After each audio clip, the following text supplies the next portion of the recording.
Jan, hoe gaan dit? Dankie en self aan te van. Lekker, dankie. Weet jy hoe ek nou al uitgesien? Ek het begin koers kry vir hierdie onderhoud. Yes, ons moes hierdie baie lank vooruit bespreek. April was bietjie van 'n malhuis gewees. Dis absurd, want ek sê jy hoekom is dit absurd? Ek is bereid om net vir 2 minute lank met jou te gesels wanneer jy so besig is.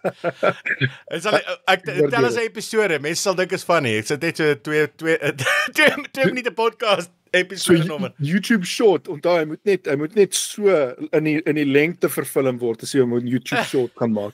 Ek sal dit onthou en ek sal dit doen ook. Jy moenie 'n grappie maak nie. Ek sal hom so met die hand, jy weet mos ek sal die beeld so voor daai skermpie so rondskuif heen en weer om seker te maak hy bly binne daai raam. Daar is maniere. Hoorie maar, hoe gaan dit met jou? Wat's nuus? Aan die gang. Eers ek wilde nie mense verveel met my ellendes nie, maar ek het 'n rugbybal van my hond geskop donderdag met die vakansiedag en nou sit ek met 'n geskeurde spier in my regtervoet. So ek kan nie eers kar bestuur nie en ek moet hom in 'n moonboot hê. Hoorie nou, wat is erger, 'n gebreekte been of 'n gebreekte spier? Ek dink 'n been. Hierdie ek moet bieg. Ek voel glad nie pyn nie. Wat wonderbaarlik is, want mense wat 'n proper Achilles skeur het, dis baie seer. So dit klink nie vir my 'n volwaardige skeur is nie, maar ek sal nou môre gaan uitvind presies wat gaan vir wat, en of ek 'n operasie nodig het of nie. So dusver lyk alles goed, maar dit goed beteken 3 weke in 'n moonboot.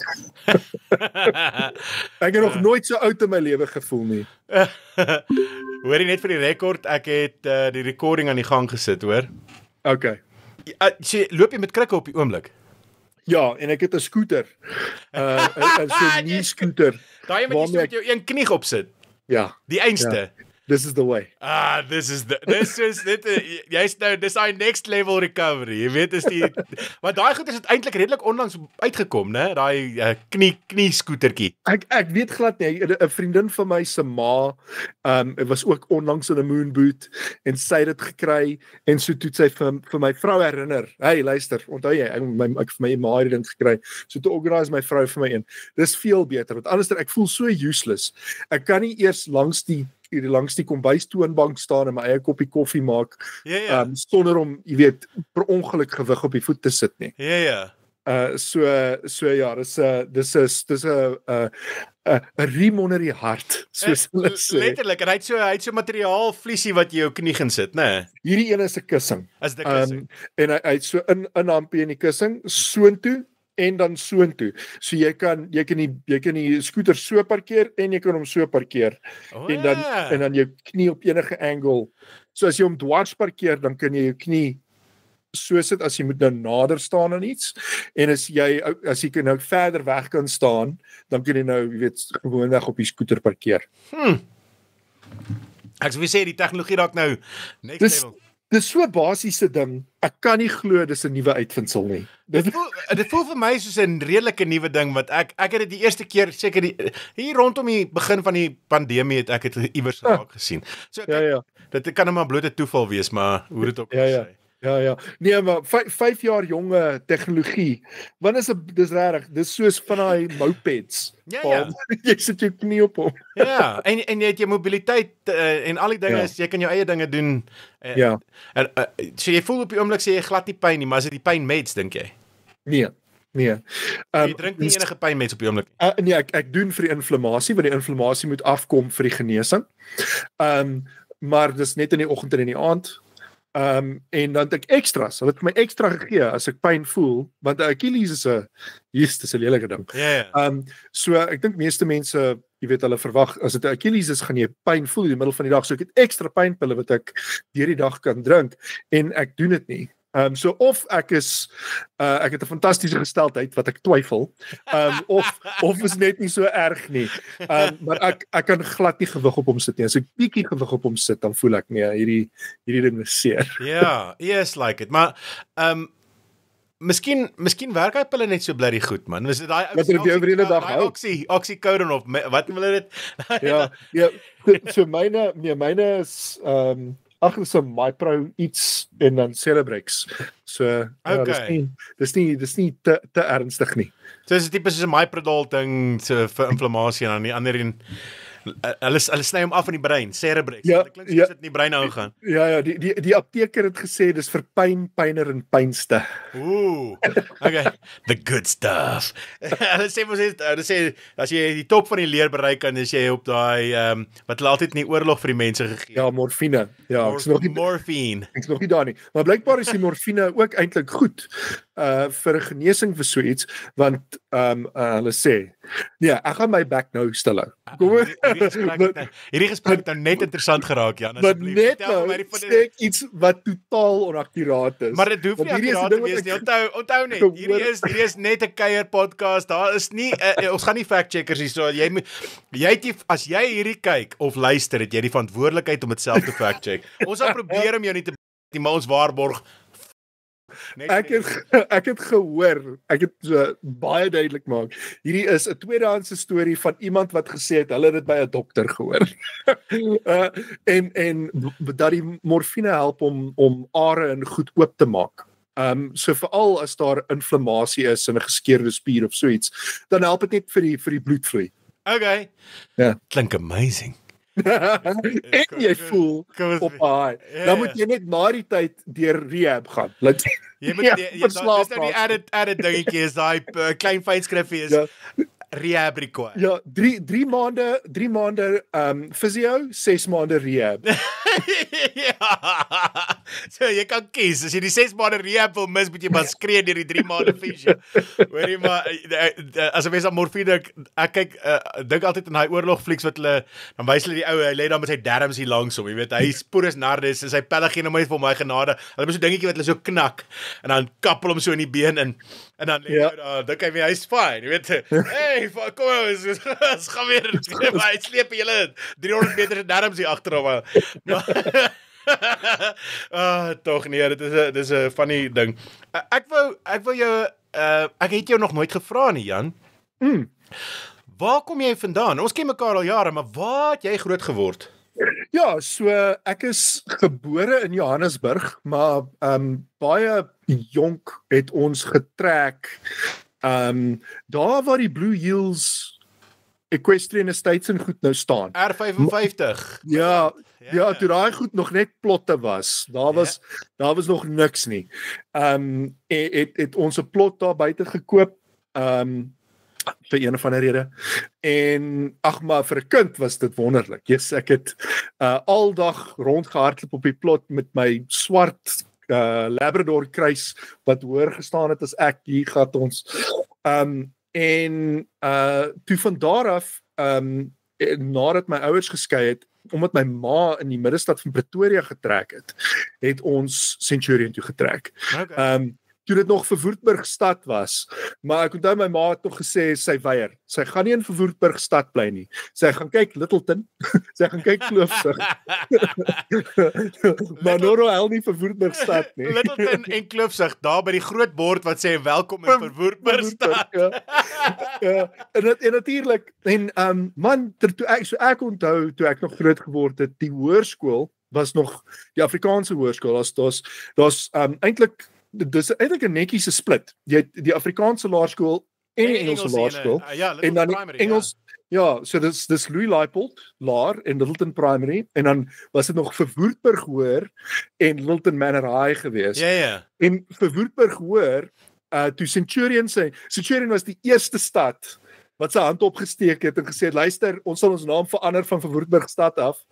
Wat van julle vernoem ons na die cricketgronde? Ja, en die lekker ding is, daai mense die insig gehad om te sê, ons neem beheer daaroor, dan het ons beheer daaroor. Ja. En doen hulle dit, en daar gaat hy. Ja. En hulle het dit mooi gedoen, ek onthou, hulle was op verlang, was hulle eie munisipaliteit. Ja.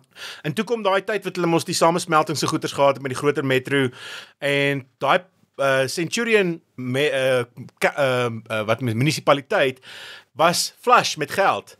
Ja. Hulle moes Centurion so mooi gemaak. Onthou jy, hulle het die blou geverf en hulle het Centurion se name so mooi gesit oor alles en alles was net toe hulle hom oorgegee het na 94 toe sy soos in mint.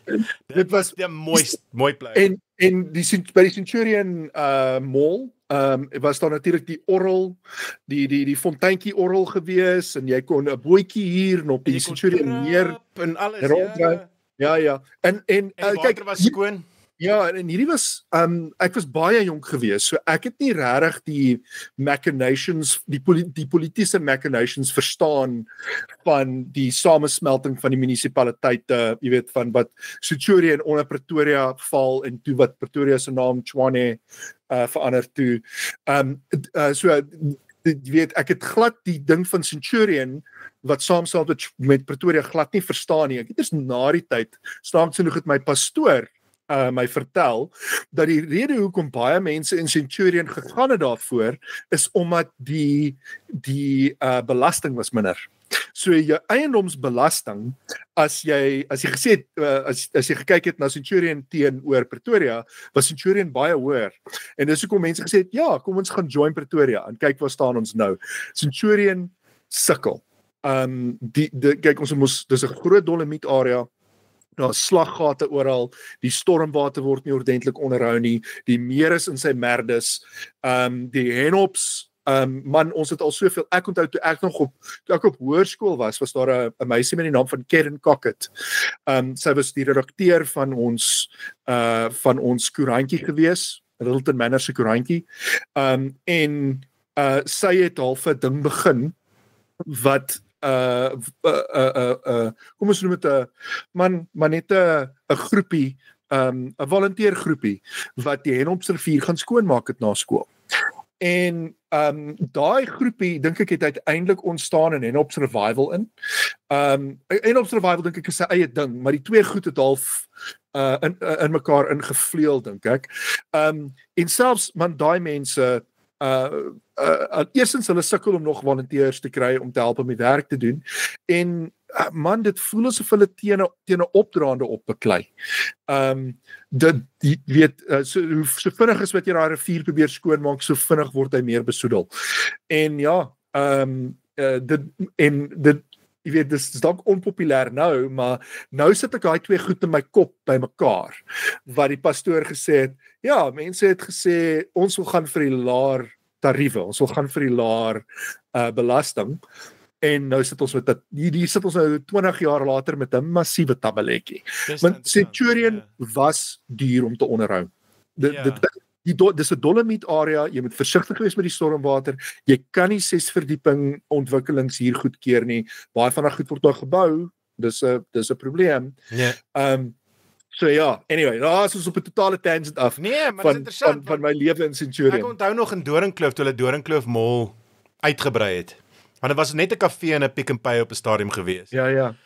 En toe begin hulle uitbrei en die familie wat die sentrum besit, het seker gemaak dat hulle doen dit reg. Ek onthou dit vir maande lank, het hulle sulke groot huiskrane gehad met sulke swaar gewigte, wat vir maande, net die heel dag in en dag uit, elke vierkante millimeter van daai terrein waar hulle uitgebrei het, waar hulle gaan bou het, geslaan het met gewigte, om seker te maak daai grond is gekompakteer. Ja. Reuse huiskraan en dan hoor jy hoe val daai ding. Dan hoor jy so in die verte. Doe. En ons is blokke ver man. Hoor jy daai ding? Dan gaan jy en daar's meer as een van hulle gewees, maar dan as jy by hom gaan staan, dit was baie lekker om te kyk. Is so is 'n baie stadige proses.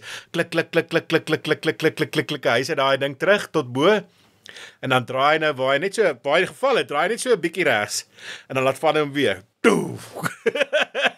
En dan klik klik klik klik klik klik klik klik klik klik, draai net so 'n klein bietjie regs. Goef, slaat daai grond vir maande het hulle die grond daar geslaan. Ek dink hulle dieselfde kolle ook oor en oor gepiets.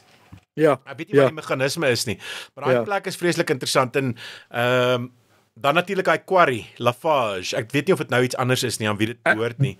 Ek dink is nou iets anders, maar ek onthou daai naam duidelik. Duidelik. Dis een van daai dinge wat in jou jonger dae as jy van die N1 afklim, dan ry jy altyd verby daai teken, Lafarge. Ja. En daar was wilde diere gewees daar binne. Daar was bokke goed wat daar rondgeloop het. Ek onthou as 'n kind het ons, as jy daar by die Doringkloof Mall se kant uitry, binne in Botalaan in Snelweg se kant toe. Hier in jou linkerkant was daai groot walle waar hulle nou uitgegrawe het. Dis mos 'n groefmyn. Ja. Ja. En daar was bokke en goed. Was crazy. Ja. Hulle het begin toeplant en al hoe dieper gegaan en hulle het begin met meer skiet. En eendag toe maak hulle 'n fout met hulle berekeninge vir daai skiet van die rots daar binne. Toe skiet hulle daai rotse, maar dis sulke groot klippe, né? Skiet hulle dit binne in daai mall area in. Een vrou, haar tafel bo op die boonste verdieping waar die SARS nou is ensovoorts, daai geboue, naaste aan die mall is so 'n breindak gebou. Dwars deur die dak. Sy was op etenstyd gewees, val haar ding dwars deur op haar stoel. Deur die heininge binne in karre in by die garage, daar's mos 'n engine garage daar. Daai ding, se een muur daar by die winkeldeel, heeltemal stikkend geskiet. Dis 'n storie en 'n half. Gelukkig niemand beseer of dood of ietsie, maar yes, dit is 'n wonderwerk. Absoluut 'n wonderwerk. Maar ja, hulle toe daai goeders als reggemaak en hulle is darm goeie bure, daai Oopgroef myn, hulle is vriendelike mense. Ja, en daai Doringkloof Mall, hy staan nog, hy's baie mooi. Hy's regtig een van ons mooier malls in die area. Die Centurion Mall vermy ek nou soos die pes. Hulle het ook deur baie dieselfde as Menlyn. Wat Menlyn is nou ook baie nice as jy hou van 'n massiewe mall. Ek persoonlik hou nie van massiewe malls nie. Ek gaan nie na malls toe nie. Ja, so Menlyn, wat nou lekker is van die Doringkloof Mall, is hy voel nie soos 'n mall nie. Alles is buite. So dit voel amper soos 'n mini high street. Behalwe dis nie so pretensieus nie. Dis daar soos, en wat lekker is jy het so 'n lekker mengsel van franchises. So jy het jou Pick n Pay en jou Wimpy en jou Woolworths en goed, en dan het jy ook jou mom and pop koffiewinkel en jou mom and pop restaurantjie en 'n plek wat nog oorlosies regmaak. Ja. Gewone draai en rakoorlosies en die groot wiegoorlosies en hulle maak alles reg, ja. En hy's daar al vir jare en is Nee, en hy gaan nog aan. Daar's iets om te sê daarvoor, definitief, maar ek dink as ek so kyk na hoe die afleweringswaandjies hier so rondry by ons, dit winkels se daar is hulle is in die moeilikheid. Die aflewerings is koning. Ja, so ek dink jy moet begin aanlyn wees as jy aanlyn kan wees. Maar ek dink daar's nog 'n tyd en 'n plek vir sekere goed by 'n winkel. Ek haat dit om vir klere te gaan shop, maar jy's baie keer moet jy nou maar net in 'n winkel instap en 'n broek gaan aantrek. Ja. Om dit te probeer online doen is baie keer net 'n frustrasie. Ek het wel 'n swembroek bestel op die internet. Nie ek nie, my vrou het dit vir my bestel as 'n verrassing op Temu. O ja. Die kram ook om my so klein net. Nee, die beste swembroek wat ek in my lewe nog gehad het. Wow. Funky bloody ding en die materiaal is pyk man, en hy is net so dit is net lekker. Ek's nog al 'n swembroek aficionado want ek's 'n groot ou. Ja. As hy nie lekker is nie, hierdie ding is koning. Ja, en veral die vir ons met bietjie groter boude. As hy nie reg gesny is nie, hy val af as jy induik en allerlei sulke. Ja, hy moet reg gesny wees, hy moet reg wees, alles Anders en hy moet ook 'n goeie swembroek moet vinnig droog word. Ja. Moet van daai materiaal gemaak wees, Hy moet van daai materiaal gemaak wees. Hy moet soos 'n goeie glasbak in 'n skottelgoedwasser vinnig droog word. Jy kan mos 'n ander tipe, nie swakker nie, maar ander tipe glasbakke, sekere tipes word net stadiger droog. Is 'n kuns. Maar 'n goeie swembroek se kuns en die ouens het dit genail met daai spesifieke ene. Ja, so ek kan ek's nie groot op online my toerusting vir podcasting het ek wel gekoop Takealot.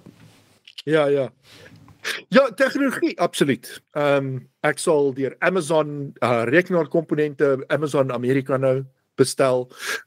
Ek sal plaaslik Takealot ons kleiner rekenaarwinkeltjies, jy weet, of die rekenaarwinkeltjies is eintlik nie so klein nie, maar exactly, Computermania, Dreamware, Rebeltech, jy weet, daar's CompX hier in Suid-Afrika, hier in Centurion. Was regtig daar's lekker baie van hulle. Titan Ice is nog in besigheid. Progenix, en hierdie ouens operate omtrent almal online. En jy weet net as jy nou hierdie podcast luister of kyk, ons al twee het toegang tot wholesalers net vir die rekord. Dit is te lei om te gaan. Ja, dis baie PT. Dis baie PT. Ek betaal eerder iemand om my PT vir my vir my Dis die op werk ding, te doen. ons is te luks. Nee, maar in elk geval. Want ons kan nie goedkoop teen kosprys net vir die rekord.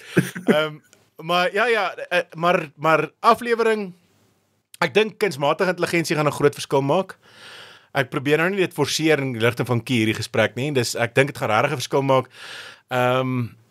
In terme van as jy iets wil aanpas aanlyn, ek dink hulle gaan baie binnekort gaan hulle vir ons so klein dingetjie by Takealot as standaard vir jou gee as jy 'n kliënt is, dan gaan hulle vir jou so dingetjie stuur wat jy weet soos 'n Connect, 'n Xbox Connect, dit mos 'n laser wat jy voorwaai en dans en dan jy moet jou hande so doen om te kalibreer en al daai dinge. Ja. Of jy so dingetjie stuur met een doel. En dis om die klere aan jou lyf te pas. Ek kan so Jesus, kan nie dink hoe gemaklik ons klere dan sal wees. Dit sal wonderlik wees. Jy gaan heeltemal 'n nuwe standaard hê van klere. Hulle gaan vir jou En as jy dink die privaatheid wat jy opgee met so dingetjie, maar ek doen dit môre as ek nie binne 'n klerewinkel hoef. Hy net nie 'n pik neem nie. So jy moet nie kalf op gaan staan nie. Maar hy kan jou scan en hy neem ons nie 'n foto nie, is 'n laser. So Ja. Hy skep 'n driedimensionele beeld van jou lyf. Hy gaan vir jou sê staan en dan gaan jy staan en dan neem hy 'n foto en dan gaan jy hy skandeer en hy skep 'n volumetriese 3D weet voorstelling van jou lyf en dan kan jy die klere gaan aanlyn aanpas en ek dink dit gaan revolusionêr wees. Jy kan selfs daai ding seker gebruik, hoor jy, ek vat kopiereg op die ding as niemand aan nog dit gedink het nie. O, gaan jy 'n Makate ding doen hier? Gaan jy dis jou idee. Jy gaan 29 biljoen rand klap. Please call me. Die ding is please size me. Maar jy kan dit doen vir skoene ook. Jy kan jou voete en goeters driedimensioneel skandeer en dan kan jy skoene kry wat perfek pas. Perfek. Ja. Of dit weet as hulle print dit vir jou, 3D print dit weer. As jy die ou wat tailoring on demand kan krak. Ek dink dit sal baie mense baie seermaak in terme van werk hier in Suid-Afrika. Maar vir die van ons wat net gemaklike klere wil hê, dit sal revolusionêr wees. Ek dink dis moeilik, ek dink ek het al die geleentheid gehad in my lewe om 2 keer ordentlike getailerde klere te hê. Dit is 'n ongelooflike gevoel. En as 'n mens dit on demand kan doen, dit sal fantasties wees. Ja, nee, dit maak 'n verskil. Kyk, 2 keer is een van daai jou troudag. Yep. Dan sê selfde. Nee, jy voel nog als 'n koning as hulle daar kom en hulle meet alles hier en maak seker die steke is op die regte plek en Ja. Maar ek sal daai foto's weer gaan neem as ek eendag maar is. Ek wag net om te kyk vir die neeweffekte van Ozempic. Die ander ouens ek het die hele planeet is my toetsarea. My guinea pigs. Show me. Wie groei almal sterte. Maar Kie het 'n klomp opsies vir ons. 'n Klomp. Ek dink die revolusie het nou begin in volle vaart. Ja, en ek dink daar is baie opgewondenheid oor die large language models en wat hulle kan doen en te verstaan. Want is regtig ongelooflik om 'n intervlak te hê wat jy net kan beskryf in gewone taal wat jy wil hê en jy kry iets baie soort, jy weet jy kry iets baie soortgelyks terug. Jy kry die gevoel hierdie ding verstaan jou en miskien is die uitset nou nie presies wat jy wou gehad het nie, maar dis al bitter amper. En so ek kan daai opgewondenheid verstaan. Maar wat kunsmatige intelligensie vir ons regtig gaan bied is veel meer as dit. Jy weet, as 'n mens dink aan verskeie stelsels integreer sonder dat 'n API vir elke verskillende stelsel geskryf moet word.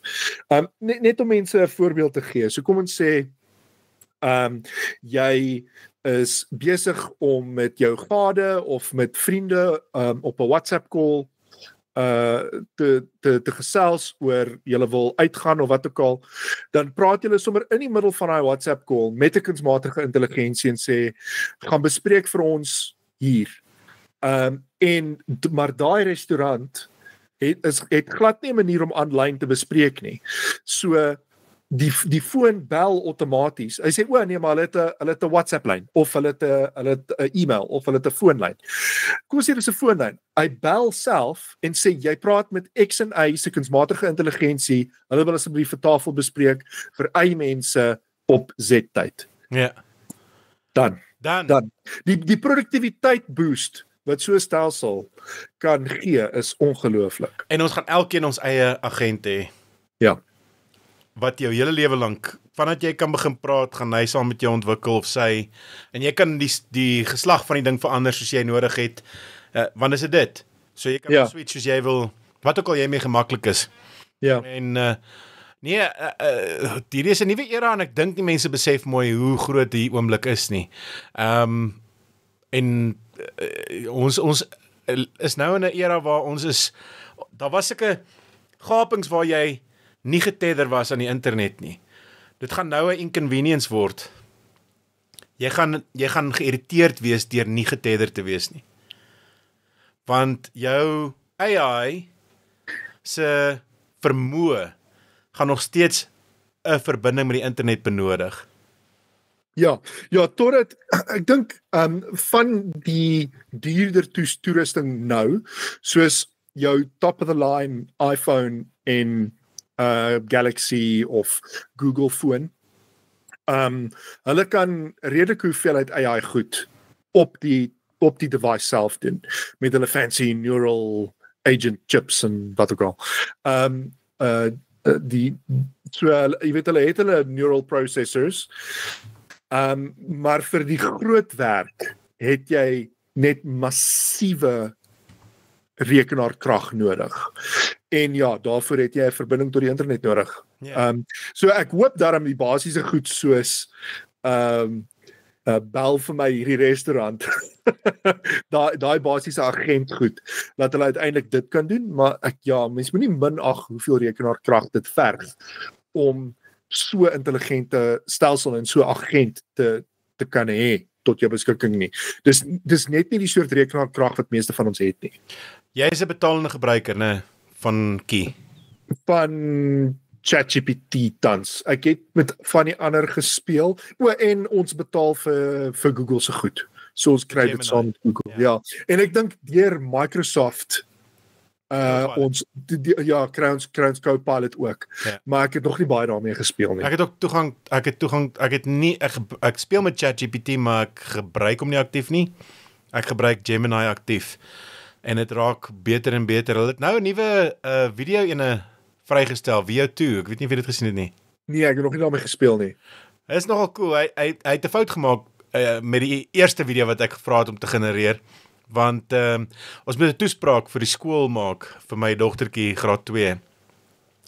En toe wil ek 'n video maak net vir shits and giggles, net om oor die ervaring, en daar's 'n luiperd wat 'n bok gevang het, die storie, sy het dit gesien by 'n wildsplaas, voor haar oë gebeur. Maar nou, ons het 'n video van daai, maar ek wou nou gekyk het wat doen Gemini as die storie vertel, en sê genereer vir my 'n video daarvan, en 'n pyk werk gedoen, alles was perfek, behalwe die bok se oor was op die snoet. So dit vat 'n bietjie die... dit breek bietjie verdien om gevang te word, jy gebruikelike ding. dis bietjie van 'n immersion breaker daai. Ja, jy wil nie so 'n bok in die natuur ontmoet nie. Nou kan jy imagine 'n bok wat so deur sy oor snif.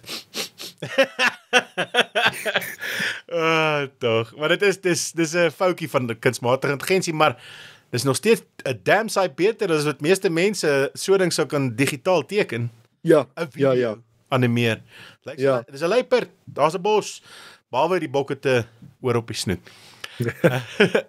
As dit nie vir dit was dit 'n perfekte een. So dis nou wonder ek hoeveel van daai soort blapse, want ek sien kunstenaars hulle begin ontsteld raak deur wat besig is om te gebeur.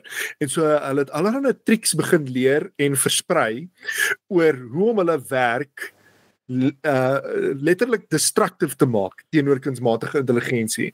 Soos 'n kunsmatige intelligensie jou kunswerk gebruik om homself op te lei, dan het jy jou spikkels, jou pixels ergens so verander, laat dit hom breek, dat hy sulke goed doen. Wel, ek dink dat hy sulke goed doen. Ek wonder hoeveel van daai tipe foute wat inkruip is hierdie sabotage en hoeveel daarvan is nou maar net maar dis vroeg daar. Maar 'n goeie kunsmatige intelligensie gaan op 'n stadium agterkom daar is hierdie triks. Dis 'n kat en muis speletjie. So jy moet die hele tyd uitfigure hoe en dis alles black box goed. Ja.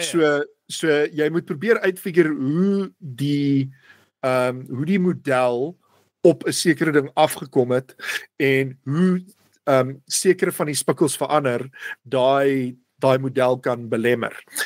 So dis nie maklik vir enige iemand nie. Dit kan nie maklik wees vir die kunstenaars om uit te figure hoe om dit te doen nie. En selfs aan die ander kant, vir die ouens wat hierdie modelle skryf, om uit te figure wat besig is om te gebeur, gaan moeilik wees. So ja. Vir elke kunstenaar wat dit doen, is daar 'n weermag van tegnisie wat besig is om 'n plan te maak om met hom seil. Wel, en mens kan sê, uiteindelik gaan jy 2 weermagte hê. Dis 'n nuwe vorm van oorlog. En ek moet sê, ek geniet hierdie vorm van oorlog veel meer as ons ou vorms van oorlog. Definitief. Lank mag hierdie vorms van oorlogvoering. Definitief.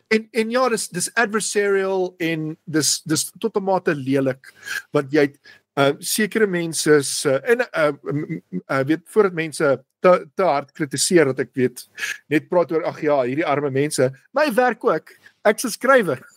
So, ons almal se werk is op die spel. Jy's 'n stemkunstenaar. 'n Stemkunstenaar, ek het al werk gekry van AI's wat werk ek moet nie vloek nie. Van AI's wat werk opgeneek het, stemwerk, en dan kom hulle na my toe en sê, hier is die AI, kan jy dit asseblief oordoen? Maar ek is meer as bewus van die feit dat ek op geleende tyd in die industrie is. En nou self, dis natuurlik waarvoor kunstenaars in Amerika gaan protesteer het, maar natuurlik hulle industrie is veel sterker en die mense wat in daai industrie werk het veel sterker unies as baie kleiner industrieë as Suid-Afrika. Yeah. En vir elke groot maatskappy, weet of dit nou 'n Pick n Pay of 'n Checkers of selfs 'n WeBuyCars of wat ook al is wat redelik prominent is en wat advertensies op radio's uitspeel en TV-advertensies en so maak. Wel, nie eens meer radio en TV-advertensies nie, daai goed word op potgoeie en YouTube-video's gebruik, maar dis 'n ander saak. So daar sal mense dalk opsit en sê, hey, Pick n Pay het 'n kunsmatige intelligensie stem gebruik. Vir elke een Pick n Pay is daar 600 klein maatskappye waarvan niemand weet wat kunsmatige intelligensie gaan gebruik. Wat kos uit die monde van stemkunstenaars. En is dieselfde vir joernaliste. Uiteindelik, as die kunsmatige intelligensie goed genoeg word, maar ek dink ons is 'n redelike ver pad. En ek dink vir 'n totale natuurlike stem, is daar gaan sekere intonasies wees, daar gaan sekere maniere van voordra wat hulle net nog nie reg gaan hê nie. So ek weet ons is op geleende tyd, maar ek dink dat geleende tyd is nogal lank. Ek dink die voordeel wat joernaliste het is dat jy moet daar wees om die nuus te sien en te interpreteer. En AI's het nog nie daai movability. Sodra hulle begin roam, sodra ons begin robotte tussen ons sien, rondbeweeg, dan dink ek dink journalistiek is nog veilig tot dit gebeur. Ja, en konteks is alles. So, ons sal sien, miskien raak hulle baie beter daarmee, maar om te weet wat is nuut, wat is interessant vir lesers, dis eintlik nie so maklik nie. Ja. En tensy dit Google self is, want Google het natuurlik die groot algoritme, maar selfs Google daar's 'n interafhanklikheid tussen nuusproduseerders en Google. Daar's 'n groot debat dan natuurlik daaroor gewees hier in Suid-Afrika en ek wil nie te veel tyd daaraan spandeer nie, maar net om te verduidelik. Google se algoritme wat nuus plaas voor mense, dis dis baie moeilik om te sê kom ons reverse engineer net daai ding en laat hy die nuus produseer. Dis nie hoe dit werk nie. Dis essentially one way only. As daar nie nuwe content is vir hierdie algoritme om voor mense te sit nie, breek alles. Ja. Want hy gebruik die nuwe content en sê wat vind mense interessant. So die algoritme is baie goed om uit te vind wat mense interessant vind en watter headlines hulle op wil klik en al daai goed. Maar hy kan dit net doen gebaseer op wat nuusmense vir hom gegee het en wat hy dan voor mense gaan sit en sê hou jy hiervan en dan word dit 'n reinforcement loop. Ja. Maar om die teenoorgestelde te doen, dink ek is baie moeiliker as om uit te vind wat interessant is vir mense op 'n daaglikse basis. Dis eintlik moeiliker as wat mens dink. Ja. So ja, ons het nog 'n bietjie tyd daar en jy weet en ek het baie tyd en empatie vir kunstenaars wat sê ek gaan hierdie AI breek. Dit herinner mens bietjie aan die Luddites wat die outomatiese looms, ek kan nie die Afrikaanse woord daarvoor dink nie, maar dit was die heel eerste programmeerbare hardeware gewees, was hierdie looms wat hulle met ponskaarte, dis letterlik die goed wat ons uiteindelik sou gebruik in die rekenaarwese, ponskaarte, het hulle hierdie goed geprogrammeer, laat hulle die tekstiele weef volgens 'n program. En wat die Luddites tot fisies ingegaan het om daai goed te breek. Daar's natuurlik 'n hele ander storie daar, dit het ook gegaan oor mense se veiligheid wat belemmer is en of onder druk was of onder bedreiging was. So dis meer kompleks as dit. Maar hierdie ding wat ons sê, kom ons ondermyn so 'n bietjie hierdie kunsmatige intelligensie. Dit gee vir my ook so 'n gevoel van mense wat sê, o, julle wil julleself afhanklik maak van die masjiene, kry vir julle. Ja. Ek dink die Unabomber sal 'n hartaanval kry as hy sien wat vandag gebeur. Jy het mos gesien daai, ek weet nie jy die reeks gekyk, daai Unabomber. Nee. Hy was mos ou wat gerebelleer het teen tegnologie en hoe dit die mensdom affekteer. Hy het in die bos gebly en 'n verskriklike slim ou, maar hy was deel van daai MK Ultra toetse met die LSD en so op universiteit gewees. So hulle het hom bietjie eintlik, ek dink hy het meer van 'n storie en 'n bietjie genade dalk 'n bietjie nodig. Maar dit die CIA het mos daai toetse gedoen by al hierdie groot universiteite in Amerika, waar hulle hierdie LSD vir hoogs intellektuele mense gegee het om te kyk wat gebeur, sonder dat hulle weet. En hy was een van die ouens wat hulle daai toetse op gedoen het, maar toe draai hy teen tegnologie, skryf hierdie groot manifest en begin om invloedryke mense te bom met briefbomme. Ja. En aan die einde van die reeks was nogal, weet hulle wys jou die hele verhaal van die Unabomber, hoe hulle hom gesoek het en hom gekry het op die einde van die dag en al daai dinge. Maar heel aan die einde van daai reeks is dit 'n polisieman. Ek hoop nou nie 'n spoiler alert. Ek weet seker die Wikipedia blad gaan lees. Ja, net 'n waarskuwing nou vir die volgende minuut, sit net jou klank af as jy nie wil kyk nie, maar is dit hierdie polisieman wat gewerk het in hierdie saak en hy stop in hierdie dorpie in die middel van niks en nêrens by 'n rooi lig in die middel van die nag, is iets soos 3:00 die oggend. En daar's nie verkeer van 'n myl uit, daar's geen verkeer nie. Ja. Maar hy staan by 'n rooi lig. Die dorp is een petrolpomp en presies dit, en hy staan by hierdie een rooi verkeerslig en wag vir 'n verkeerslig op 'n timer om vir hom te sê jy kan maar ry. Net die impak van dit slaat jy soos 'n hamer in die gesig. Is net so sin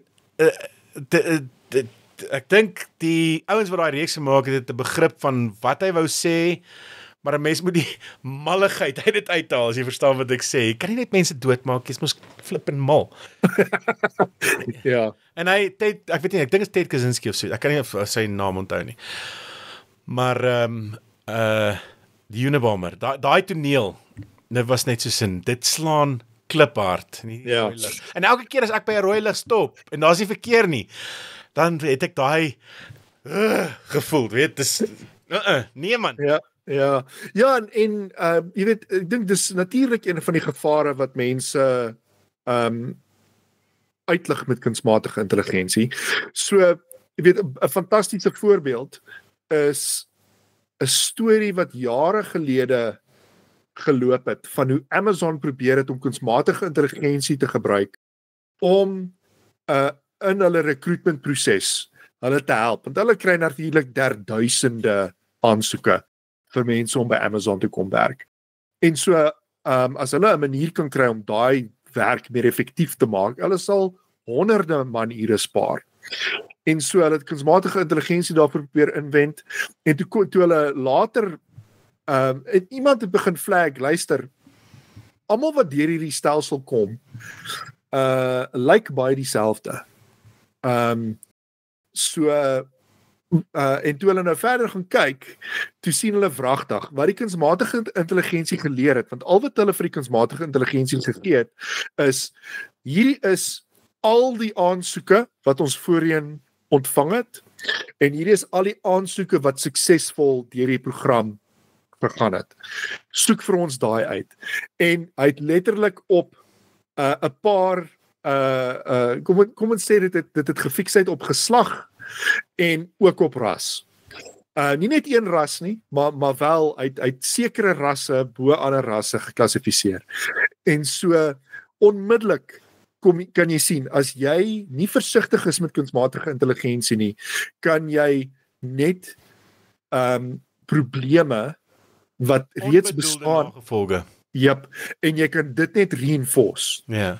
Sonder dat jy dink daaroor.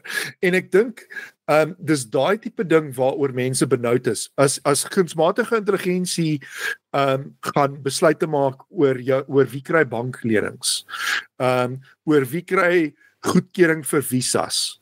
Jy weet, allerhande goed wat jy deur 'n proses moet gaan, wat iemand jou as persoon moet evalueer, of dit nou vir krediet is, wat jy wil 'n huis koop, of 'n kar, en of jy wil oor see wil gaan, en 'n masjien spoeg uit, nee.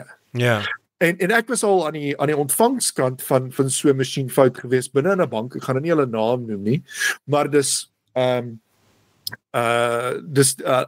ja, so ek was in die bank gewees en ek wou aansoek doen vir 'n kredietkaart, en wat hulle die verkeerde adres ingesit het. Wat hulle my maatskappy se posadres daar ingesit het, en hulle gedink het ek werk by Postnet. En daar was 'n blanket ban in hierdie bank gewees op kredietkaarte vir Postnet-werkers vir een of ander rede.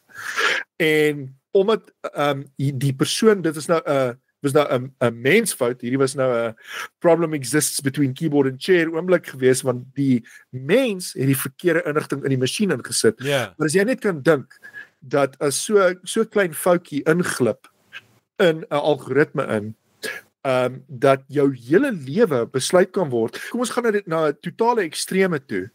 En 'n mens kyk na byvoorbeeld 'n land soos Duitsland of 'n plek soos Hong Kong, waar jy as kind gefilter word in sekere, kom ons noem hulle paaie. Jy word op 'n sekere pad gesit. En dit hang alles af van jou akademiese van jou akademiese prestasie en 'n paar ander insette. Nou alreeds neem daai stelsels glad nie exceptions in ag nie.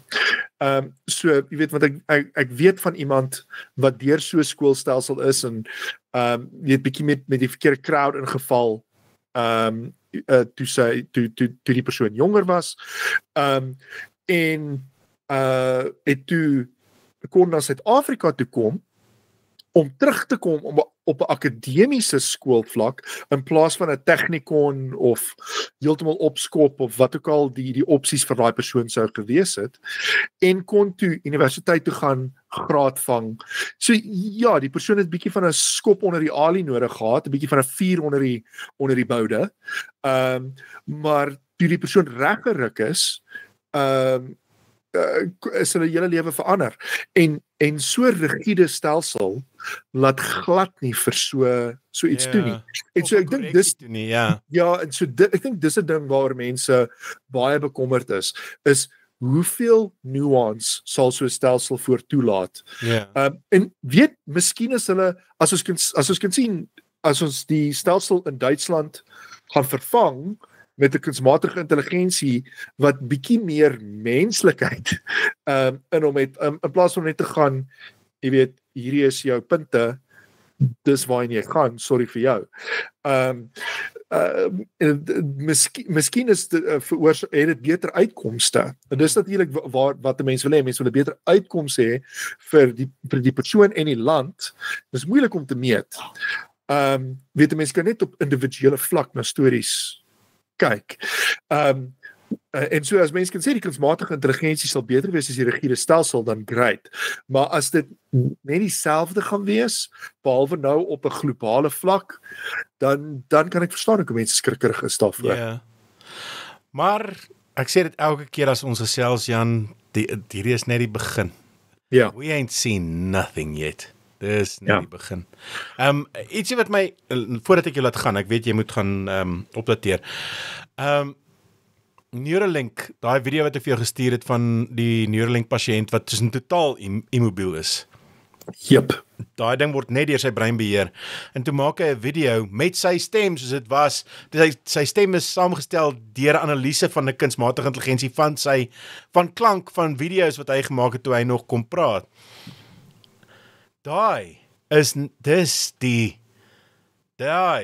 Om mense weer in staat te stel om te kan kommunikeer in klank wanneer jou lippe nie meer werk nie. Ja. Jy weet, daai was die beste wat ek nog gesien het, buite natuurlik nou, goed soos daai hande wat mense beheer, hulle gedagtes en goeters. Ons is op 'n traject hierso vir die volkome herstel van enige gebrek.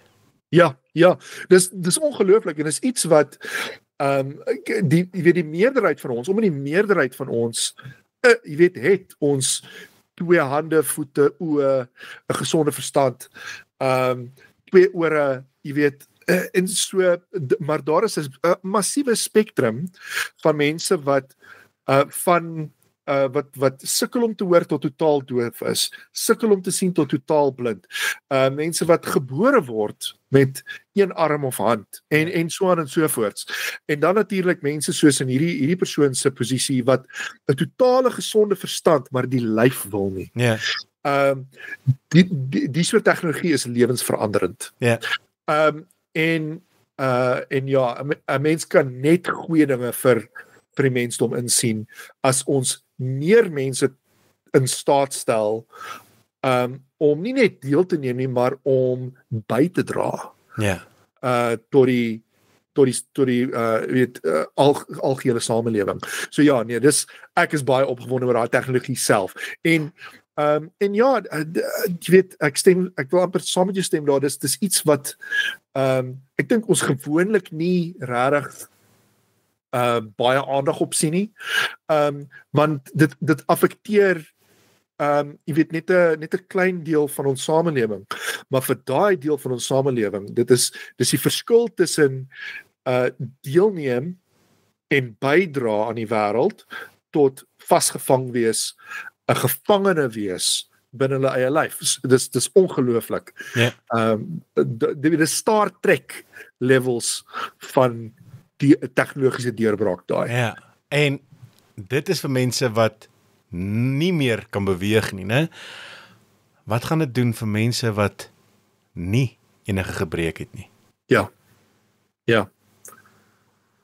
Ja, presies dit. En jy weet wat ons praat van, ek weet nie hoe naby ons daaraan is nie, maar wat ons praat van ekstra prosesseringskrag in jou brein installeer. Ja. Of vir mense wat bipolêr is of so iets, as daar, weet, om net jou gedagtes net 'n bietjie, outomaties die brein te sê, maak 'n bietjie meer dopamine hierdie ou, Ja. dip te veel. Sulke goed. Ja. En jy weet wonderlike stories wat ons sien online wat mense wys wat gebeur. 'n skizofreen wat 'n werkshond het wat opgelei is vir hom en al wat die hond opgelei is om te doen is om te gaan groet on command. So want hierdie spesifieke skizofreen het 'n probleem dat hy mense sien wat nie daar is nie. En so dan sê hy vir die hond gaan groet. En as hy sien die hond gaan groet nie, dan weet hy daai is 'n hallucination. Wow! Dis so slim, so basiese oplossing. Ja. Maar daai honde is nie baie bekombaar nie. Ja. Nie elke skizofreen kan noodwendig so 'n hond opgeleide hond bekostig. in hulle lewe hê nie. Ja. En so as ons tegnologie kan maak wat daai tipe fasiliteit bekostigbaar maak van almal wat so gebruik het. Dis dit weer eens, dis die verskil tussen iemand wat they get by tot iemand wat 'n ongelooflike bydrae kan maak aan ons almal. Ja, nee, interessante tye. En ek sien uit na ons volgende kuier, Jan. Dankie Absoluut. dat jy tyd maak. Ek weet jy het 'n besige skedule. Baie dankie, soos altyd. Dis net 'n plesier. Ja, dis net 'n plesier en lekker aand vir jou. Dieselfde en groete daar vir jou ander helfte en vir julle wonderlike hond wat ons laas mee ook gekuier het. So. Ja. Hy's nou nie in die kamer vanaand nie. Hy pas my vrou op. So ja, ek sal die groete aanstuur. Dankie. Lekker aand daar. Selfde. Totsiens.